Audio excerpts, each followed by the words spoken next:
Assalamualaikum warahmatullahi taala wabarakatuh. Alhamdulillah kita dapat lagi bertemu. Pertamanya saya minta maaf sebab buat live petang, patutnya malam. Disebabkan malam ni saya ada urusan. Jadi saya buat live awal, jadi saya akan relive balik video ni insya-Allah untuk malam ni pukul 10 malam. Baik. Tuan-tuan dan puan-puan, khususnya pada pesanan khusus, pesanan penaja kepada peserta Al-Imam, bekas-bekas peserta Al-Imam. Tuan-tuan dan puan-puan, jangan fikir tuan-tuan dan puan-puan rasa terlepas ataupun rasa bebas walaupun dah habis kelas mengaji Al-Imam. Daripada semua bekas peserta Al-Imam, jangan rasa bebas, rasa seronok pula, aku dah habis kelas Al-Imam. Tak. Walaupun tuan-tuan dan puan-puan dah habis kelas mengaji Al-Imam, tapi tetap kami pantau. Pantau pusat, macam biasalah kita sebut dalam kelas dulu.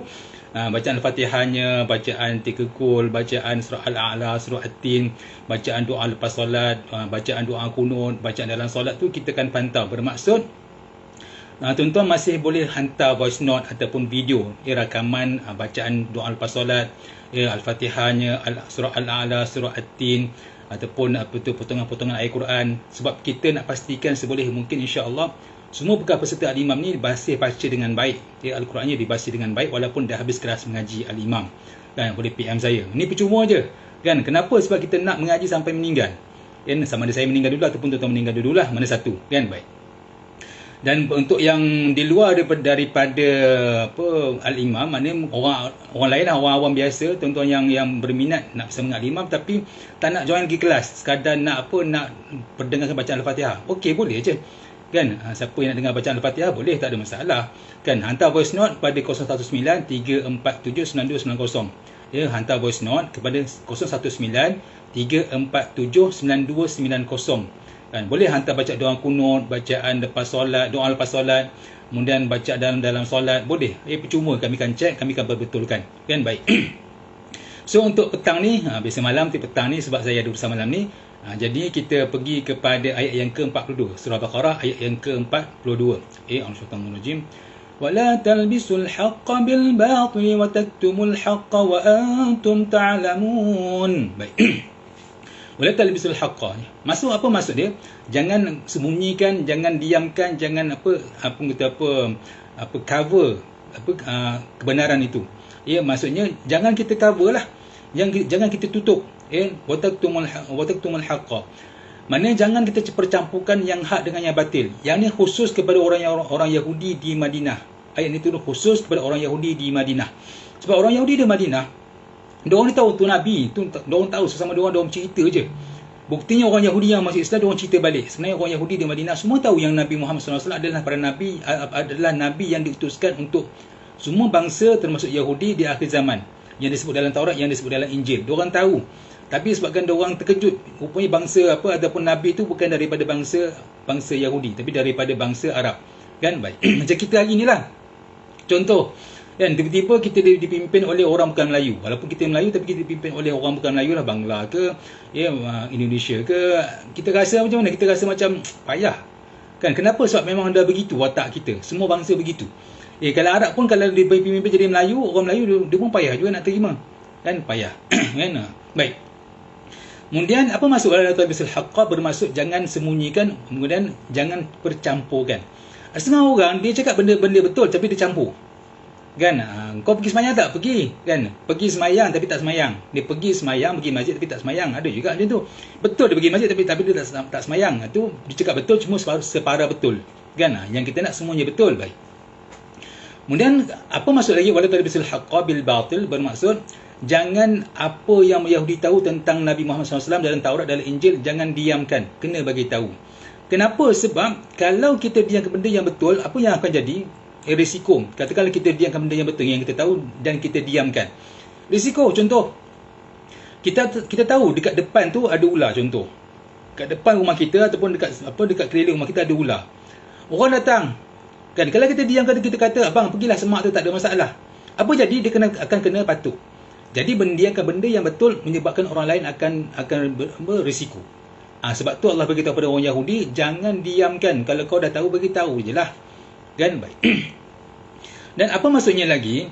Bila orang Yahudi mendiamkan bahawa Nabi Muhammad SAW adalah Nabi yang diutuskan di akhir zaman, akan menyebabkan orang Quraisy, orang Arab yang lain rasa ragu-ragu. Ya ke?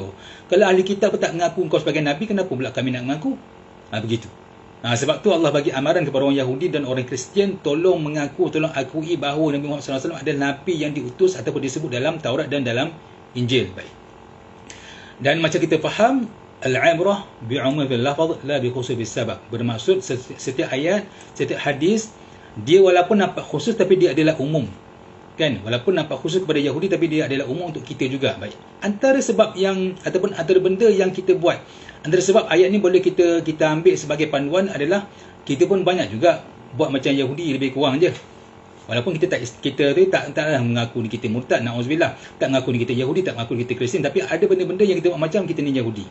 Apa benda? Contoh pesanan. Kan, pesanan daripada Nabi. Nabi kata didik anak dengan baik. Suami buat tak, ayah buat tak, tak semuanya, tak semestinya. Ibu, kan, ibu cakap elok-elok dengan anak, jangan maki anak. Nabi pesan. Kita buat tak? Kan, kadang-kadang langgar. Ya? Seorang suami kan didik isteri supaya pandai baca Al-Quran. Hari ni berapa ramai suami yang dah ajar isteri baca Al-Quran dengan baik? Ini soalan cepu mas. Persoalan, berapa ramai hari ni para suami yang dah ajar isterinya baca Al-Quran dengan baik? Kan? Baik tu macam mana? Maknanya kalau masuk kelas mengaji Al-Imam lulus. Kan? Kenapa pula kelas mengaji Al-Imam? Sebab kelas Al-Imam ni untuk yang dah lancar mengaji.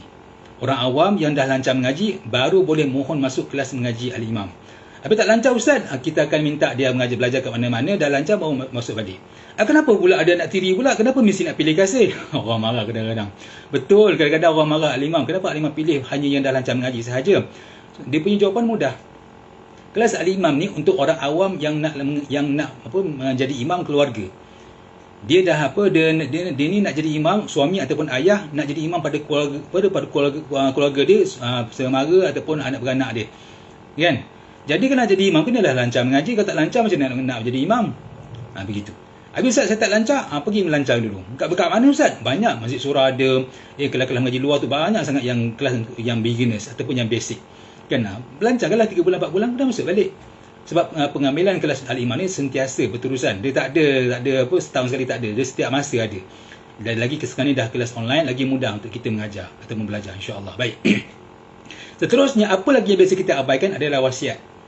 Kan, wasiat mak kata, mak wasiat kepada engkau, kalau engkau nanti mak tak ada, mak nak engkau jadi hafiz Quran. Kalau jadi kaya tak ada masalah, jadi hafiz Quran ni masalah besar pada anak-anak kan. Nak hafiz Quran payah, rasa payah, perit sangat. Tak payahlah orang awam, ustaz-ustaz pun saya sendiri pun nak ulang hafalan, ya Allah payah, cukup perit. Kan, untuk para hafiz di luar sana, kan, kalau tak ulang satu hari satu juzuk, insya-Allah dia akan lupa sampai bila-bila, insya-Allah. Jadi satu hari kena ulang satu juzuk. Mana kena mengaji satu juzuk. Bukan mengaji, kena ulang hafalan. Yang itu yang berat sangat tu. Kan, baik. Yang ketiga, kadang-kadang apa benda yang kita abaikan? Hutang. Kan? Kita ada hutang. Setiap orang ada hutang. Lagi hutang rumah, hutang kereta, hutang mak ayah, hutang isi, hutang suami, hutang anak. Kita ada berhutang. Betul tak? Kan, ada hutang. Kadang-kadang kita abaikan. Kadang-kadang fahamlah. Ada orang, semua orang tu ada sebab kesempitan sebagainya. Tapi dia abaikan. Sebab tu, ini juga ada sebagai antara perangai orang Yahudi yang mengabaikan benda yang hak. Baik. Yang keempat, apa benda yang kita abaikan adalah pusaka.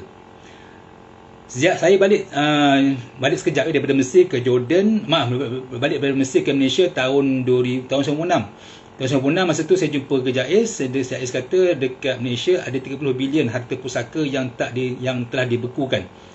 Harta pusaka orang Islam 30 bilion dibekukan sebab bergaduh ataupun tak jumpa pemilik ataupun tak diurus dengan baik. Tahun ni harta pusaka yang dibekukan 70 bilion. Tahun sebelum 30 bilion, tahun ni 70 bilion. Kenapa bergaduh adik-beradik? Nampak?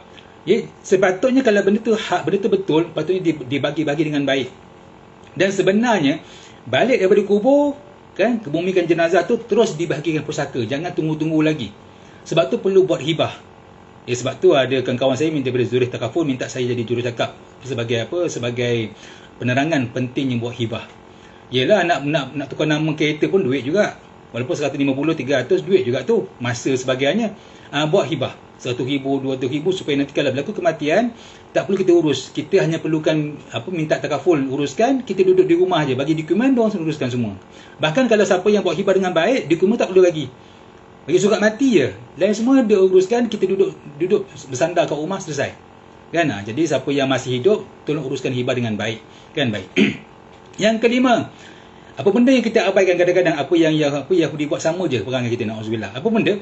Kita nak jaga hati, kita diam. Contoh kat pejabat, bos buat benda salah. Sebabkan kita takut bos sakit hati, kecil hati dengan kita ni baik dengan bos, hari-hari makan dengan bos, kita kan kata apa? Tak, biarlah. Kan, nanti nanti bos terasa pula, nanti bos tak nak makan dengan aku pula, nanti bos tak nak tumpah kereta pula, nanti gaji tak naik pula. Betul tak? Kan, kadang-kadang bos tu silap, kita tak berani nak tegur. Kadang-kadang kita semayang belakang bos silap, buat takbir bahasa patut awal, dia duduk, dia bangun. Kan, kemudian dia duduk balik, batal solat tu. Kita takut berkecil hati ataupun terasa hati, malu gitu, dia tegur dia staff dengan kita diam. Kan? Nampak? Tu perangai Yahudi tu, diamkan benda yang betul. Baik. Yang keenam, takut hilang sesuatu. Kalau kita tegur nanti hilang jawatan. Kita tegur nanti dipindahkan tempat kerja. Kita tegur nanti tak boleh naik pangkat. Kita tegur nanti menyebabkan orang benci kat kita. Hilang sesuatu. Tu ramai yang buat zaman sekarang ni. Kan? Baik.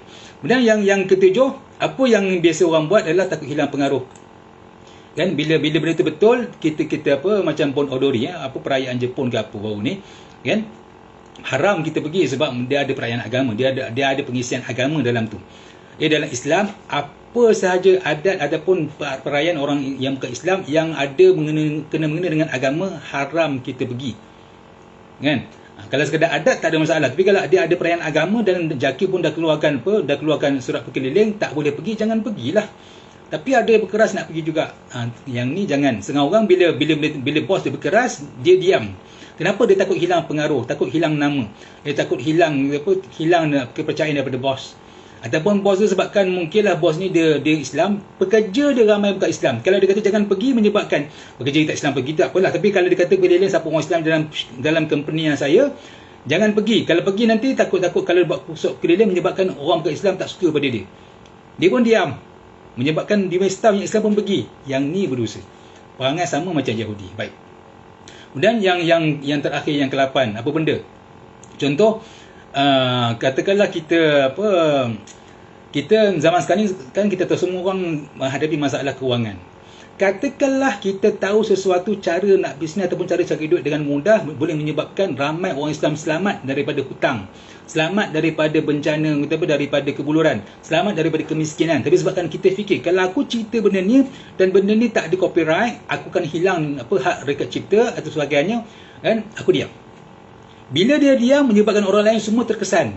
Contohlah mungkin dia ada kaedah macam mana nak buat bisnes. Dia ada kaedah macam mana nak buat supaya orang Islam ni tak miskin, tak menderita, tak melarat. Sebabkan dia nak jaga sampai dia dapat copyright untuk yang supaya yang benda tu dia punya, sampai menyebabkan orang Islam lain semua kebulu boleh mati ataupun sampai ke berlacun, na'udzubillah, sampai ke berhutang dengan alung, na'udzubillah. Kan? Dia berdosa, perangai dia sama macam Yahudi. Nampak? Tu dah jadi monopoli namanya. Kan? Baik. Itu tuan-tuan dan puan, persoalan kenapa Yahudi mesti berada di Madinah. Itu pelik. Yahudi ni tempat dekat Palestin. Daripada Mesir pergi ke Palestin. Kenapa pergi ke Madinah? Sedangkan diorang dah dapat Palestin. Sebab diorang baca dalam Taurat bahawa Nabi Muhammad SAW akan berada di Madinah dan diorang tunggu Nabi tu. Kita hari ni, kita menunggu zahirnya Imam Mahdi, menunggu turunnya Nabi Isa.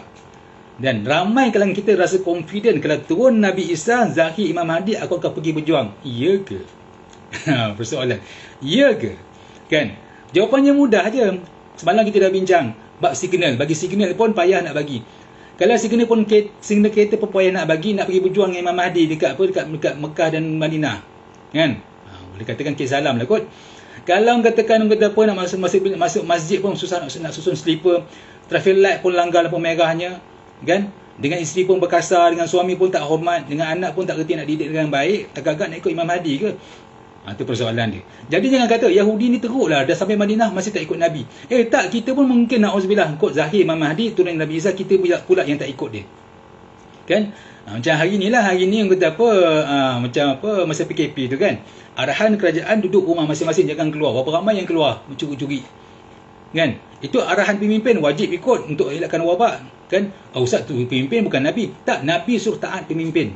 Selagi mana pemimpin tak suruh buat benda yang haram, kena taat dah. Tapi berapa ramai yang lari daripada rumah, masa bukan pergi rumah lain, tak, maksudnya sengaja keluar suka-suka. Arahan duduk di rumah, selagi mana tak benda mudarat jangan keluar. Tapi ramai yang keluar, betul tak? Kan, tak apalah, rumah teres boleh dah keluar Ustaz, tapi rumah Pak Mun ni kesian Ustaz. Kita faham yang tu, cumanya kalau tak perlu, jangan keluar arahan dia. Tapi ramai tak yang keluar? Ramai je yang curi-curi. Polis tak ada keluar, dia tengok langit tak ada drone, dia pun lari pergi mana-mana. Nampak? Kan? Ini orang ni agak-agak boleh tak ikut Imam Mahdi nanti. Nak pergi perang. Imam Mahdi bukan pergi berjalan shopping, pergi piknik mana-mana, pergi perang, mati. Kan?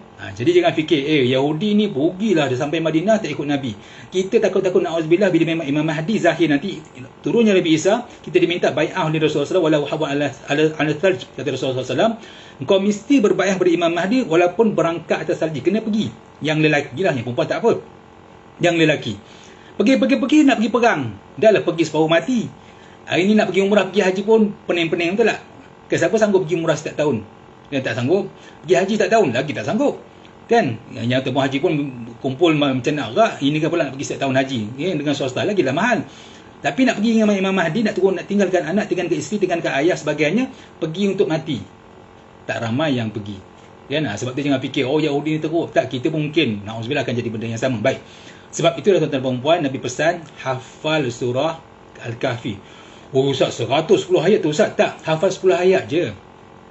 Hafal 10 ayat sahaja. Nabi suruh. Nabi tak suruh baca. Nabi kata man hafizah 10 ayat min surah Al-Kahf usman min fitnati dajjal. Siapa yang hafal, man hafizah, bukan man qara'a.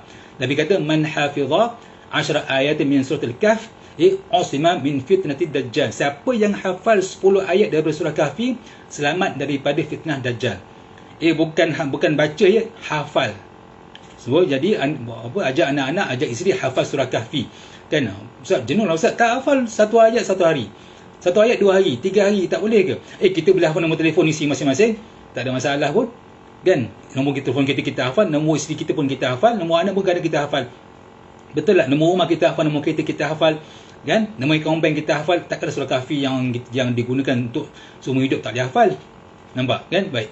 Jadi tuan-tuan perempuan, jadi kalau boleh, kepada semua peserta taklimah, khususnya pada semua orang Islam di Malaysia amnya, tolong hafal surah Kahfi. Jadi apa yang saya live sekarang ni, saya akan buat real live balik untuk pukul 10 malam ni insya-Allah. Kan? Dan untuk malam esok insya-Allah juga pada pukul 10 malam. Cuma hari ni je dia pelik sikit ataupun dia special sikit sebab saya ada urusan malam ni. Kan? Baik. Jadi sebelum penutup, kita ulang balik ayat tadi supaya kita ni setiap hari baca Al-Quran. Ya, surah Al-Baqarah ayat yang ke-42. Ya, Syaitanir-Rajim. وَلَا تَلْبِسُوا الْحَقَّ بِالْبَاطِلِ وَتَكْتُمُوا الْحَقَّ وَأَنْتُمْ تَعْلَمُونَ. Sadaqallahul azim. Jadi insya-Allah kita jumpa lagi pada malam esok pukul 10 malam, dan insya-Allah video ni saya akan ulang balik, saya akan relive balik untuk pukul 10 malam ni. Apa maaf, Assalamualaikum warahmatullahi taala.